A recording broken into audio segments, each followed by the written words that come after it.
Olá, como está? Como foi a sua semana? Nós estamos juntos mais uma vez e vamos estudar a Bíblia, a Palavra de Deus. Antes, porém, nós vamos orar. Querido Deus e amado Pai, orienta-nos no estudo da Tua Palavra, que o Teu Santo Espírito possa aplicar os ensinos propostos no texto, a fim de que nós possamos colocar em prática no nosso viver. É a oração que fazemos no nome de Jesus. Amém. Muito bem, meus queridos irmãos, hoje nós vamos começar um estudo nas cartas escritas por João. São 3 as cartas escritas pelo apóstolo João, chamado de cartas de um irmão mais velho. E nós vamos lembrar o texto de 1 João, capítulo 4, verso 14 ao 16, que diz-nos o seguinte: Nós temos visto e testemunhamos que o Pai enviou o seu Filho como Salvador do mundo. Aquele que confessar que Jesus Cristo é o Filho de Deus, permanece nele e ele em Deus. E nós conhecemos e cremos no amor que Deus tem por nós. Deus é amor, e aquele que permanece no amor, permanece em Deus, e Deus nele. Esta primeira carta escrita por João tinha que ser escrita porque eles estavam vivendo uma ameaça que estava vindo e assolando a vida e a fé dos membros da igreja. Esta ameaça precisava ser confrontada.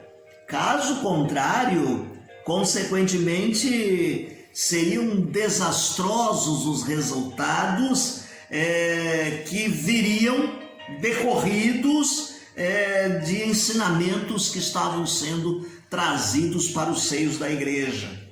Ensinamentos que nós já citamos ontem e que poderíamos lembrar aqui como sendo gnosticismo. Deixe-me ler um pedacinho aqui da definição do nosso autor, o pastor Darcy Duzleck, que diz o seguinte: o gnosticismo era uma tentativa de explicar o pecado e o sofrimento e o mal presentes no mundo. Começava com o pressuposto de que toda a matéria é essencialmente má. Somente o espírito é bom.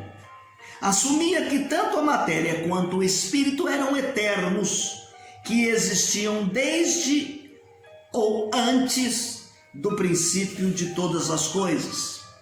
Consequentemente, o mundo foi feito a partir desta matéria que era essencialmente má. Deus não poderia ter tocado ou manejado esta matéria. Assim, ele não seria o criador do mundo. Deus utilizou uma série de emanações dele para criar o mundo. Da mesma forma, Deus não poderia ter se encarnado em algo essencialmente mal. E aqui ele está fazendo alusão ao nascimento de Jesus Cristo. Ou o gnosticismo, fazendo esta referência ao nascimento de Jesus Cristo. E é por essa razão, então, que João vem bater muito forte, dizendo assim que Jesus veio em carne e ele é um ser humano e real. Está no capítulo 4 de 1 João, verso de número 2. A segunda e a terceira carta de João são menores. São as menores cartas do Novo Testamento. E elas lidam com o quê? Com estranhos, coisas estranhas, pessoas estranhas e a prática da hospitalidade. Quando fala de hospitalidade é porque nesse tempo haviam muitos ministérios itinerantes e era frequente e necessário que as pessoas tivessem entendimento. Como tratar os pregadores e mestres que vinham à igreja, vinham pregar na igreja, vinham ensinar na igreja?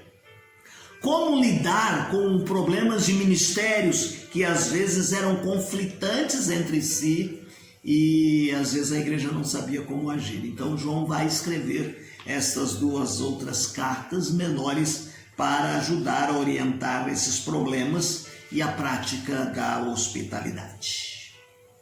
Voltando especificamente à primeira carta de João, ele fala a respeito dos testes da fé e da vida. Ele diz assim: estas coisas vos escrevo, a vós que credes no nome do Filho de Deus, para que saibais que tendes a vida eterna. E nós vamos ver inúmeras vezes aqui: eu vos escrevi, escrevo-vos. E a partir de todas essas expressões, nós temos ensinamentos práticos e vivos para a nossa vida, escritos na primeira carta de João. Esta primeira carta foi escrita em torno de repetições de 3 temas principais. São eles: luz versus trevas, amor versus ira, verdade versus erro. Apesar dessas 3 linhas de pensamento surgirem e desaparecerem com frequência na carta, trazendo até uma certa dificuldade para que se elabore um esboço simples, o esboço proposto aqui por João e traz fundamentais lições para nós no que nós veremos neste encontro. É importante que saibamos que o estudante vai verificar essas 3 linhas aqui, esses 3 temas, e vai perceber que eles estão interligados. E para nós, nos dias atuais, ou como nos tempos que eles estavam vivendo, João está preocupado em dizer assim que muitas pessoas pensam que têm comunhão com Deus, mas não têm. Muitas pessoas eram religiosas e pensavam e pensam que são verdadeiros filhos de Deus, mas não são. Então ele está dizendo assim: olha, é preciso que nós apliquemos esses testes das cartas de João para verdadeiramente nós fazermos uma análise na nossa vida e vermos se somos aprovados dentro desse teste. E talvez você possa ter regalado os seus olhos e ficado aí com uma interrogação muito grande diante desta última colocação que fizemos. Mas eu gostaria que nós reportássemos um pouquinho lá em Mateus capítulo 7, verso de número 23. Quando chegaram para Jesus e Jesus falou assim: não vos conheço. Ué, mas nós não pregamos em teu nome, nós não expulsamos demônios, nós não cuidamos das pessoas. E Jesus disse para aquelas pessoas: eu não vos conheço. Então é baseado neste ensinamento e nessa proposta que João vai dizer também que algumas pessoas pensam que têm comunhão com Deus e não têm a verdadeira comunhão com Deus. Algumas pessoas são tremendamente religiosas, há uma religiosidade muito grande na sua vida e elas pensam que são filhos de Deus, mas não são filhos de Deus. Qual seria a data para esta primeira carta? A tradição vai nos indicar que este João é aquele que desenvolveu um ministério lá em Éfeso. Muito importante o ministério que ele desenvolveu.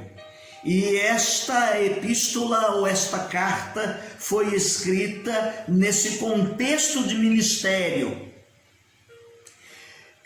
João é aquele que tem essa íntima relação com o Evangelho. Então, ao mesmo tempo proposto para escrever o Evangelho, segundo São João, também deve ter sido a data proposta, escrita por esta primeira carta, primeira epístola, ou as 3 cartas. Dataríamos aqui mais ou menos pelos meados do ano 90. Os meados do ano 90. Tá certo?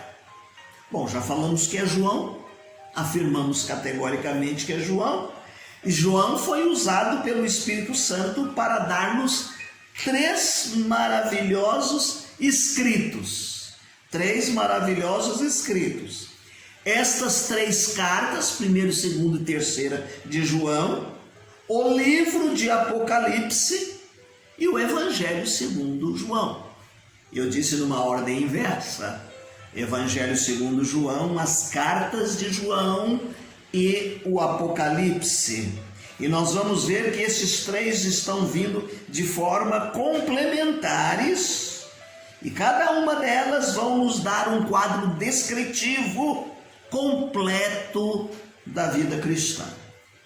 Então, o Evangelho de João dá ênfase à salvação, a história passada. Cristo morreu por nós. Como João começa o seu evangelho, o Verbo se fez carne. Quando nós falamos das epístolas de João, a ênfase está na santificação. Na santificação. É uma experiência presente, para o tempo presente. Cristo vive em nós. O Verbo se torna real em nós. E quando falamos do Apocalipse escrito por João, a ênfase está na glorificação, esperança futura. Cristo vem a nós, o Verbo conquistador e vencedor. Vamos falar um pouquinho do propósito destas cartas, ou desta primeira carta especificamente. Ele estabelece aqui 5 propósitos. 5 propósitos. Primeiro, para que possamos ter comunhão. E ele vai repetir isso várias vezes. Capítulo 1, verso de número 3. O que vimos e ouvimos, isso vos anunciamos, para que também tenhais comunhão conosco. E a comunhão é com o Pai e com o seu Filho, Jesus Cristo. Verso de número 6. Se dissermos que temos comunhão com Ele e andarmos na luz, mentimos e não praticamos a verdade. O verso de número 7. Mas se andarmos na luz, se andarmos com Ele na luz, como Ele na luz está, temos comunhão uns com os outros, e o sangue de Jesus Cristo, seu Filho, nos purifica de todo pecado. Aqui está então o tema chave para nós. Comunhão. Ter comunhão com Cristo. E eu quero estabelecer aqui uma diferença entre ter comunhão e ter união com Cristo. A união com Cristo foi quando Cristo nos tornou filhos, filhos por adoção. E então no nosso viver diário, a comunhão diária, ela pode mudar dependendo do nosso relacionamento com Deus, com Cristo. Porém, a nossa filiação vai permanecer firme. Então é importante que nós possamos sempre ver qual é esta maneira de nós termos comunhão, o nosso ser com o nosso Deus. Segundo propósito, para que possamos ter alegria. Lá no verso de número 4, ele diz o seguinte: estas coisas vos escrevemos para que o vosso gozo se cumpra. Alegria ou gozo. Esta expressão é usada aqui nesse versículo, mas ela está presente em todo o conteúdo desta carta, do conteúdo desta carta. Então a alegria, o gozo é resultado de uma íntima comunhão com Cristo. Eu me lembro que há um tempo passado, talvez na minha juventude e adolescência, nós cantávamos uma musiquinha, um hineto que diz: gozo eu tenho em Jesus, gozo eu tenho em Jesus, meu coração alegre está, porque Jesus me valerá. A alegria que esta comunhão com Jesus nos dá todos os dias. Terceiro propósito é para que possamos evitar o pecado. Aí nós já entramos no capítulo 2, o verso de número 1 e o verso de número 2. A penalidade do pecado é tratada quando o pecador confia em Cristo. Mas é preciso tomar cuidado com o poder do pecado na sua vida diária, que é um outro assunto. Então, 1 João explica como podemos ter vitória sobre o pecado.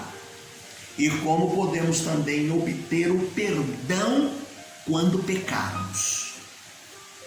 Quarto propósito aqui nesta carta está no capítulo 2, o verso de número 26, para que possamos vencer os que querem nos enganar.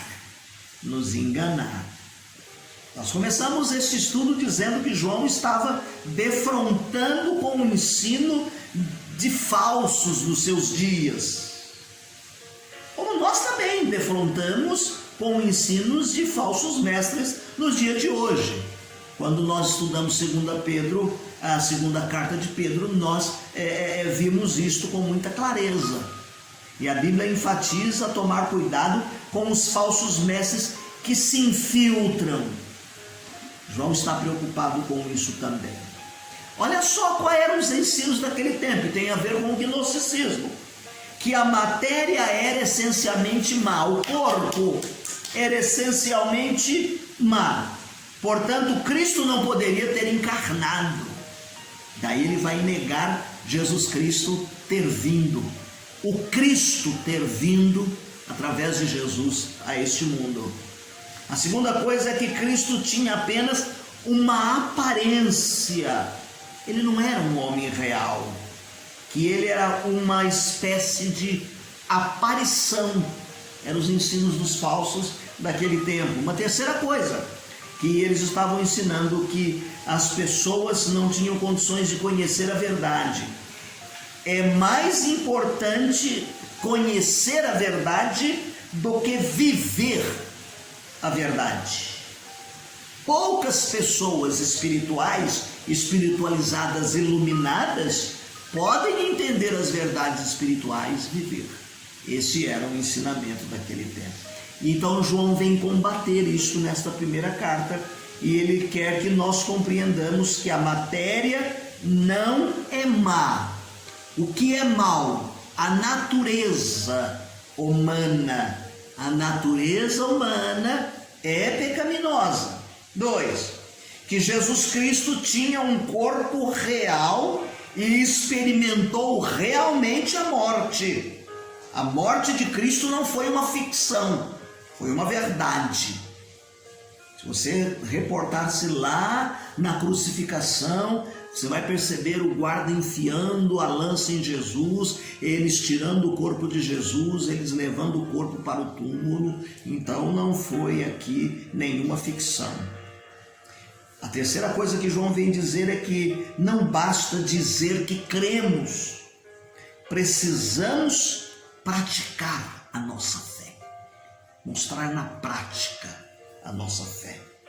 E em quarto lugar, que todos os cristãos têm uma unção de Deus e podem conhecer a verdade. Ali no gnosticismo eles estão dizendo que algumas pessoas podem conhecer a verdade, não precisa nem viver a verdade. Aqui João vem combatendo e dizendo assim: todos nós temos a unção. Está lá no capítulo 1, o verso de número 27, ele está dizendo que esta unção de Deus nos faz conhecer a verdade. Em quinto lugar, o propósito desta carta é para que possamos ter certeza. Capítulo 5, verso de número 13, é o versículo chave desse texto, capítulo 5, verso de número 13. Estas coisas vos escrevi para que saibais que tendes a vida eterna e para que creiais no nome do Filho de Deus. No Evangelho, João nos ensina como podemos ser salvos. E eu vou lá no Evangelho de João, capítulo 20, o verso de número 31, quando ele disse assim lá no Evangelho: estes, porém, foram escritos para que creiais que Jesus é o Cristo, o Filho de Deus, e para que, crendo nele, tenhais vida em seu nome. Aí você vai ler com calma esta carta de João e vai perceber alguns testes propostos aí. para a gente dar uma avaliada na nossa fé, na nossa vida com Deus, examinar essa comunhão, tá certo? No capítulo 1 e 2, ele fala da nossa filiação, da minha e da sua filiação. No capítulo de 3 a 5, ele dá ênfase nesses capítulos, dizendo várias vezes: quem tem Cristo é porque é nascido de Deus. Quem tem essa certeza é porque ele é nascido de Deus. Dá uma olhada aí no capítulo 3, o verso 9, capítulo 4, o verso 7, capítulo 5, o verso 1, o verso 4 e o verso de número 18. Amém, queridos? Hoje nós vamos parar aqui. No nosso próximo encontro, nós continuaremos o estudo nas cartas escritas por João. Deixe-me ler aqui umas 2 estrofes e o estribilho do hino de número 290 do nosso cantor cristão. O título é Cristo meu Mestre. Cristo meu Mestre, meu amigo sem igual, tu dás descanso, salvação real. Quando sou provado e já vou desfalecer, tu, meu Cristo amado, vem me socorrer. Perto, sim, muito perto, eu chegar me vou a ti. Perto, muito perto, vem, Senhor, a mim. Só tu me amparas quando perseguido sou. Em ti, ó Cristo, socorrer-me vou. Pois em ti eu posso resistir à tentação, sim, em ti obtenho força, paz, perdão. Cristo meu Mestre, que mais gozo posso ter? Que no teu reino a tua glória ver? Em teu seio quero minha fronte reclinar, para ter descanso desse labutar. Essa expressão descansar, minha fronte no teu seio, leva-nos a esse apóstolo João, chamado apóstolo do amor, que reclinava a sua cabeça no peito do mestre nos encontros, nas reuniões com os outros discípulos. Que Deus te abençoe, te dê uma semana abençoada e feliz. Não deixe de fazer a sua leitura diária, que nós disponibilizamos no final dessa transmissão, assim bem como aquele texto para você fazer a leitura durante todo o ano, naquela planilha proposta para fazermos a leitura de toda a Bíblia em um ano, ok? Deus te abençoe, fique na paz, um abraço.